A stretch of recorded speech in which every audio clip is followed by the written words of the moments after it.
तो वॉरियर्स आज हम एक्सप्लेन करने वाले हैं 2023 में आई मेगन मूवी को, जो कि वेल एक साइंस फिक्शन हॉरर मूवी है। एंड अगर आपको चकी मूवी अच्छी लगी है तो ये मूवी सच में आपको बहुत ही पसंद आने वाली है। चलिए जो भी हो मूवी को शुरू करते हैं चैनल को सब्सक्राइब कर। तो मूवी की शुरुआत में हमें कुछ टॉयज की एड्स दिखाई जाती है जो कि आजकल बच्चों में काफी फेमस हो रखे थे। एंड फिर हम देखते हैं केडी को, जो कि अपने मॉम डैड के साथ कार में बैठे ट्रिप पर जा रही थी। एंड उनके आसपास की जगह पूरी बर्फ से भर रखी थी। लेकिन हम देखते हैं केडी का ज्यादा ध्यान अपने मॉम डैड को छोड़कर उसके पास पड़ी हुई रोबोटिक डॉल की तरफ ज्यादा जाता था। एंड क्योंकि वहाँ पर बर्फ बहुत ही ज्यादा फैल रखी थी तो उन्हें अपने सामने का रास्ता अच्छे से नहीं दिख रहा था और ऊपर से झटके अलग लग रहे थे कि तभी अचानक उनके सामने एक ट्रक आ जाता है एंड उनका एक्सीडेंट हो जाता है। एंड फिर हमें दिखाया जाता है केडी की मॉम की बहन गैमा को, जो कि अपने दोस्तों के साथ एक एआई डॉल बनाने का काम कर रही थी। एंड वो उस डॉल की चेकिंग कर रहे थे कि तभी वहाँ पर उनका हेड डेविड आ जाता है, जिसके अंडर वो तीनों काम करते थे। एंड वो अंदर आकर उस काम को देखकर हैरान होता है, जिससे हमें पता चलता है कि गैमा और उसके दोस्तों ने डेविड को इस एआई डॉल को बनाने के बारे में नहीं बताया था। एंड डेविड गुस्सा होता गेमा को दिखाता है कि एक और कंपनी ने उनकी डॉल्स की रिप ऑफ कॉपीज बनाकर बेच रही थी, वो भी उनसे आधे दाम में, जिसकी वजह से उनका काफी लॉस हो रहा था। लेकिन तभी वो एआई डॉल का सर वहीं पर पड़ जाता है, जिस बात से डेविड गुस्सा हो जाता है क्योंकि उसने सारे डेवलपमेंट फंड्स को इस डॉल के ऊपर वेस्ट कर दिया। एंड फिर वो जेमा को एक फाइनल वार्निंग देता है कि वो जल्दी से जल्दी बेस्ट टॉयज बनाए, वरना उसकी जॉब मुश्किल में भी आ सकती है। एंड अब जेमा बहुत ही ज्यादा परेशान थी कि उसे जल्द से जल्द एक नई एआई डॉल तैयार करनी है। एंड फिर पता लगने पर वो हॉस्पिटल में जाकर केडी को पिकअप कर लेती है। एंड आज से उसकी जिम्मेदारी रखने की कस्टडी भी उसे मिल जाती है क्योंकि एक्सीडेंट में उसके पेरेंट्स नहीं बचे थे। एंड फिर वो केडी को घर ले आती है एंड अपनी नेबर को भी देखती है, जिनका डॉग टूटे हुए पेन से बार बार उनकी साइड आ जाता था। एंड इसीलिए वो उसे अपने डॉग को रोकने को बोलती है। एंड अब वो केडी को घर ले आई थी। एंड अब उन्हें एक दूसरे के साथ रहने के लिए कुछ ना कुछ कर एडजस्ट होना ही होगा, क्योंकि ये चीज दोनों के लिए काफी नई होने वाली थी। एंड फिर रात को जब गैमा केडी को सुलाने जाती है, केडी गैमा को उसकी मदर की तरह एक स्टोरी सुनाने को कहती है। लेकिन क्योंकि जेमा को इस चीजों का एक्सपीरियंस नहीं था तो वो स्टोरीज वाला काम अपने फोन से ही करने की कोशिश करती है। एंड फिर अगले दिन हम देखते हैं जेमा को फोन पे टेस से बात करते हुए, जहाँ वो टेस को बताती है कि उसे बिल्कुल भी आइडिया नहीं है कि उसे केडी को कैसे संभालना चाहिए, और साथ ही अब उन्हें एक नया टॉय का प्रोटोटाइप भी बनाना था। तो अब काम ज्यादा था और टाइम कम था। एंड तभी एक लेडिया नाम की एक थेरेपिस्ट उनके घर आती है, जो कि केडी और जेमा के रिश्ते देखने आई थी। एंड फिर वो अंदर आकर कुछ टाइम वहाँ पर बिताती है एंड उन दोनों को ध्यान से ऑब्जर्व करती है, खासकर केडी के बिहेवियर को। एंड फिर वहाँ से जाते हुए वो जेमा को बताती है कि अगर वो केडी की कस्टडी लेने को तैयार है तो उसे केडी के लिए टाइम भी निकालना होगा, क्योंकि वरना केडी के फादर के पेरेंट्स भी केडी की कस्टडी के लिए बोल रहे थे,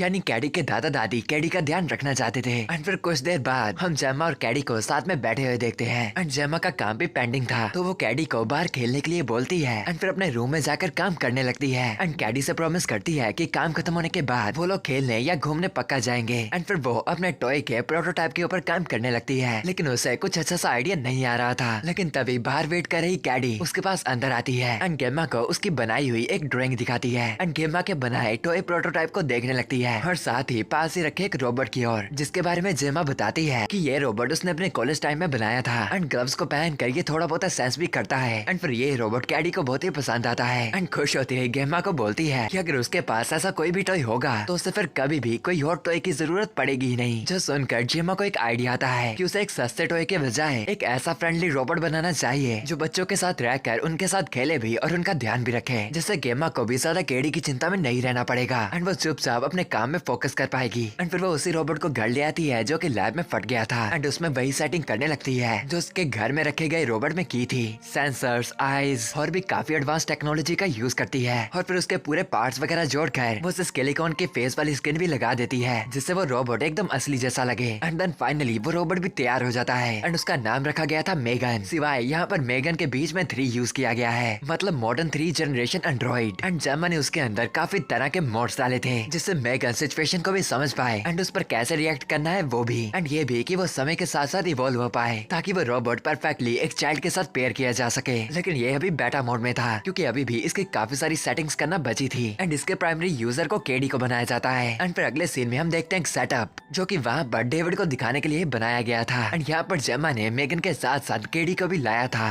एंड मेगन केडी से बात करते हुए उसके साथ ड्राइंग भी करती है एंड नियॉन पेंट से उसे काफी शानदार ड्राइंग भी बना देती है। एंड केडी के एक्सप्रेशन को रीड कर खुद भी खुश होती है, जो चीज को देखकर डेविड हैरान और खुश था एंड बोर्ड के सामने उसकी प्रेजेंटेशन रखने की सलाह करता है, जिससे जेमा भी बहुत ही खुश होती है। एंड बोर्ड में पास होने के बाद मेगन को फाइनली मार्केट में रिलीज भी कर दिया जाएगा, यानी अब ये मार्केट में भी अवेलेबल हो जाएगी। एंड फिर वो मेगन और कैडी को घर लाती है एंड मेगन कैडी के साथ बहुत ही टाइम स्पेंड करती है, उसे अच्छे से समझती है, उसे अच्छी आदतें सिखाती है और बिल्कुल वही चीजें करती है जो एक माँ अपने बच्चे के लिए करती है। और कैडी भी मेगन के साथ रहने से बहुत ही खुश थी एंड जेमा भी खुश होती बोलती है कि अगर बच्चे टॉयज के साथ अपना टाइम स्पेंड करेंगे तो पेरेंट्स को भी उनके कामों के लिए काफी टाइम मिलेगा। मतलब कि एक तरह से ये अपनी रिस्पॉन्सिबिलिटी से बचने का तरीका था। एंड फिर एक दिन जेमा मेगन को लेकर लैब आई थी जहाँ पर उसकी दोस्त टेस उसे बताती है कि ऐसे टॉयज बनाने का क्या ही फायदा अगर वो कैडी को बिल्कुल भी टाइम ना देकर सारा टाइम ही उसको टॉय के साथ दिला देगी और खुद पेरेंट्स होने का काम नहीं करेगी। एंड ये डॉल पेरेंट्स को ही रिप्लेस करने की चीज है, लेकिन जेमा बताती है कि अभी वो इन चीजों के लिए तैयार नहीं है। एंड कैडी भी मेगन के साथ रह रहकर अपने पेरेंट्स की डेथ के बारे में ज्यादा नहीं सोचती एंड मेगन भी इस डेथ वाली बात को सुन लेती है और उस चीज को एनालाइज करने लगती है, लेकिन जेमा उसे रोककर बताती है कि उसका प्राइमरी टास्क है कैडी को संभालने का, जिसको मेगन एक्सेप्ट कर लेती है। एंड अब जेमा खुद उसकी सेकंड यूजर बन जाती है क्योंकि फर्स्ट तो अभी भी कैडी ही है, क्योंकि सबसे पहले मेगन के साथ पेयर वही हुई थी। एंड फिर अगले दिन से मेगन कैडी का ध्यान रखने लगती है कि उसे कोई भी हानि ना पहुंचे। एंड अंदर ही अंदर वो काफी सारी चीजें एनालाइज करके सोच रही थी। एंड तभी वहाँ पर कैडी का एक तीर कमान खो जाता है एंड वो उसे मेगन को ढूंढने को कहती है। एंड स्कैन करने पर मेगन देखती है कि वो तीर उनके नेबर के घर पड़ा था जहाँ से वो उसे उठाने जाती है, लेकिन नेबर का डॉग उस पर हमला कर देता है, जो देखकर कैडी उसे वहाँ से बचाने आती है, पर वो डॉग कैडी को भी काट लेता है। एंड फिर जेमा आकर कैडी को बचा लेती है और मेगन को भी उस डॉग से अलग करती है, लेकिन अब कैडी का हाथ घायल हो चुका था। एंड मेगन का एक्सप्रेशन देख ही हमें इतना तो अंदाजा लग ही जाता है कि अब वो क्या करने वाली है, क्योंकि वो उस डॉग के ओनर को गुस्सों की नजरों से घूर रही थी। एंड फिर उसी रात वो उस डॉग को अपने पास बुलाती है एंड उसकी जान लेकर उसे कहीं ठिकाने लगा देती है। एंड यहाँ से ही मेगन की खुद की अलग सोच जागने लगी थी। एंड फिर अगले दिन को बोर्ड की प्रेजेंटेशन थी एंड जेमा कैडी से पूछती है क्या वो इस चीज के लिए तैयार है भी है या नहीं, लेकिन कैडी तो जाने के लिए मान जाती है क्योंकि मेगन के साथ पेयर भी वही हो रखी थी। एंड फिर बोर्ड प्रेजेंटेशन में हम देखते हैं कि कैडी अपने मॉम डैड को याद कर बहुत ही ज्यादा इमोशनल हो गई थी एंड उस चीज से रोने लगती है। एंड फिर मेगन के पूछने पर वो उसे अपने पेरेंट्स के एक्सीडेंट के बारे में बताती है एंड अपनी मदर के बारे में भी, जो कि उसे काफी ज्यादा प्यार करती थी। एंड मेगन भी उसके पास आकर उसे बहुत ही प्यार से कंसोल करती है और उसके लिए एक बहुत ही प्यारा सा गाना भी गाती है। एंड हम देख भी पाते हैं कि एक रोबोट सारी फीलिंग्स को जनरेट कर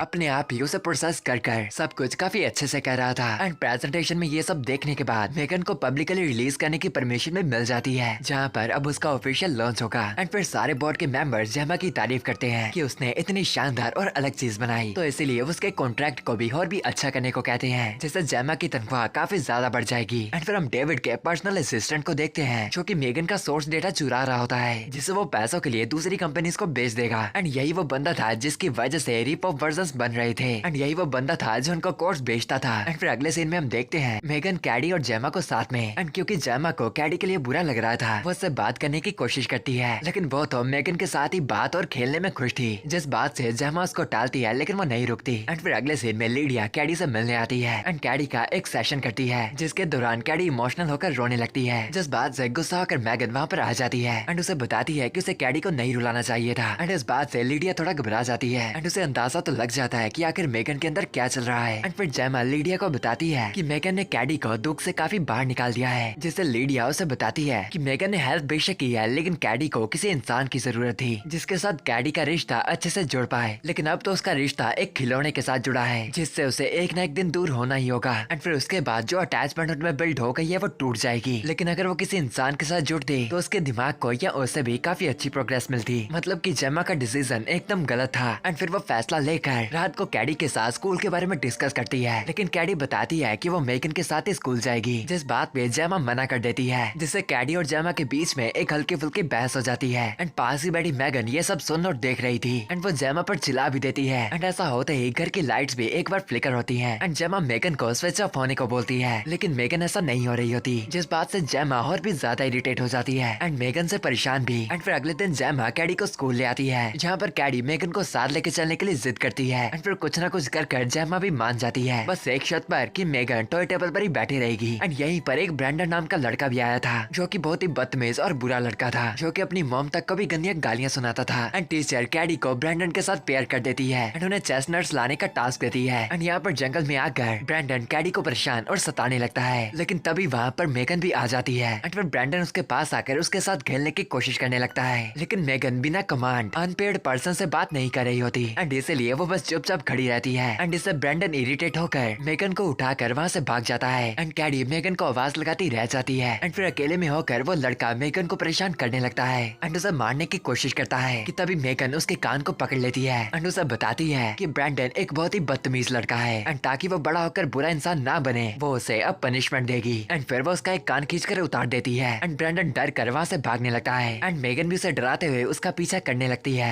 ताकि वो उसे खत्म कर पाए एंड तभी भागता हुआ ब्रैंडन रोड के बीचों गिर कर कार से लगकर मारा जाता है एंड फिर उनके घर आने के बाद जेमा कैडी को समझाती है कि अब वो लड़का एक और भी बेटर प्लेस पर चला गया है तो कैडी को इस बात की ज्यादा चिंता करने की जरूरत नहीं कि तभी उनके घर के बाहर एक पुलिस वाला आ जाता है जो कि उनके नेबर के डॉग को ढूंढ रहा था एंड उस डॉग की ऑनर जेमा को बुरा भला सुना कर वहाँ से चली जाती है एंड वो पुलिस वाला भी थोड़ी बहुत पूछताछ कर वहाँ से चला जाता है एंड इन सब में से किसी को भी नहीं पता था कि मेगन ही थी जिसने उस कुत्ते को मारा था एंड फिर रात को हम देखते हैं केडी को मेगन के साथ बात करते हुए एंड मेगन बताती है कि उसने आज एक चीज सीखी कि वो लोग चाहे जितना भी वायलेंस को अवॉइड कर लें लेकिन लोग आकर उनको नुकसान पहुंचाने आएंगे ही लेकिन अब चाहे कुछ भी हो जाए वो कैडी का ध्यान रखेगी एंड फिर वो लोरी गाकर कैडी को सुला देती है एंड चली जाती है उस डॉग ओनर के पीछे जो कि रात को अपने डॉग को ढूंढ रही होती है लेकिन मेगन उसे बेवकूफ बनाकर एक जगह पर बुला लेती है एंड उसको भी सबक सिखाकर वो एक बहुत ही बुरी तरह मार देती है एंड फिर अगले दिन फिर से वही पुलिस वाला आकर जेमा से उस डॉग ओनर के बारे में बात करता है एंड बताता है कि उनकी डॉल मेगन उस बच्चे के मरने के टाइम भी वहीं पर थी जैसे अब जेमा को भी थोड़ा सा शक हो रहा था एंड फिर वो मेगन की जीपीएस रिकॉर्डिंग को चेक करने लगती है लेकिन सारी फाइल्स क्रैश हो रखी थी जो कि मेगन ने खुद ही की थी कि तभी जेमा का असिस्टेंट उससे पूछने लगता है कि आखिर जेमा कैसी है जिस बात से जेमा थोड़ी शॉक्ड हो जाती है क्योंकि उसने उस सिस्टम में ये फीचर डाला ही नहीं था लेकिन वहाँ पर मेगन भी खड़ी हुई थी जो कि शायद उसी की हरकत थी एंड जेमा मेगन से पूछती है क्या उसने कुछ बुरी चीज तो नहीं की जिस बात का जवाब मेगन बहुत ही घुमा फिरा कर देती है एंड अब जेमा का शक और भी ज्यादा चला जाता है एंड वो उसे शट डाउन होने का कमांड देती है लेकिन मेगन शट डाउन होने से मना कर देती है एंड अब जेमा उसे एक पेन से बेवकूफ बनाकर उसके शट डाउन बटन को प्रेस कर देती है एंड उसे बबल रैप में बांध कर लैब में ले चलती है एंड कैडी भी उसके साथ ही थी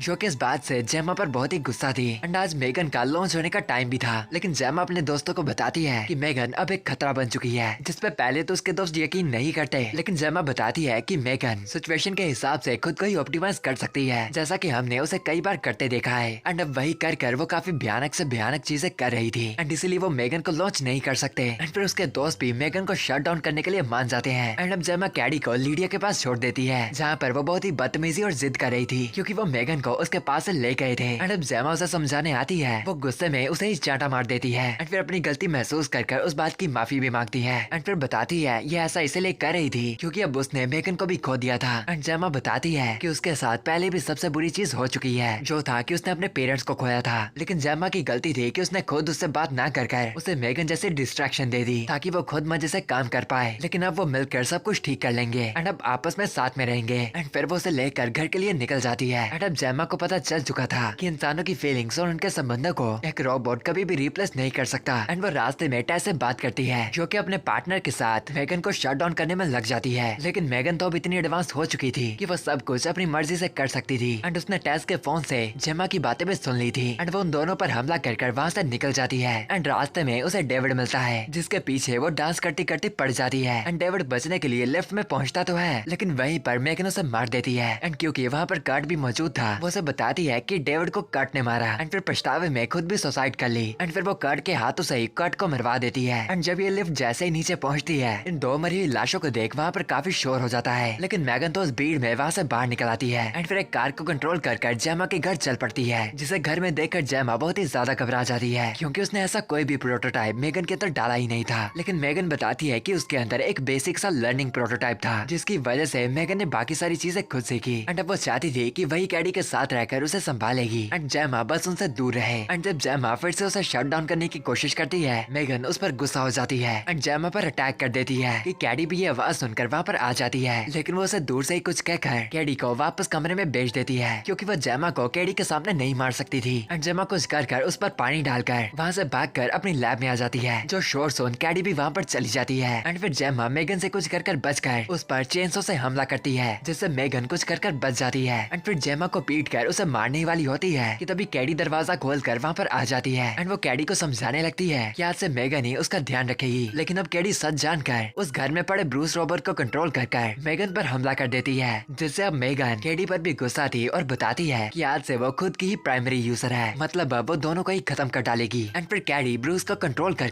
मेगन के 2 टुकड़े कर डालती है लेकिन मेगन तो अभी भी जिंदा थी क्योंकि वो कोई इंसान नहीं बल्कि एक रोबोट थी एंड जब तक उसका थॉट बॉक्स सही रहेगा वो होश में रहेगी एंड वो जेमा को मारने वाली होती है कि कैडी एक स्क्रू ड्राइवर लेकर मेगन के थोट बॉक्स में मार देती है एंड मेगन वहीं पर बंद होकर खत्म हो जाती है एंड वहाँ पर पुलिस लेकर जेमा के दोस्त वहाँ पर पहुँच जाते हैं एंड जेमा खुश थी कि उसके दोस्त मेगन से बच गए थे, लेकिन अंत यहाँ पर थोड़ी ना हुआ था क्योंकि मेगन ने अपने सिस्टम को उनके घर के सिस्टम में ट्रांसफर कर लिया था। मतलब कि ना ही मेगन मरी थी और ना ही उसकी कहानी अभी खत्म हुई थी। लेकिन ये मूवी तो यहीं पर खत्म हो जाती है एंड अगर आपको ये मूवी सच में अच्छी लगी है तो जाने से पहले चैनल को सब्सक्राइब और वीडियो को लाइक शेयर करना मत भूलना और हम मिलते हैं अगली बार अगली वीडियो के साथ। For now bye, good bye, सायोनारा, जाना।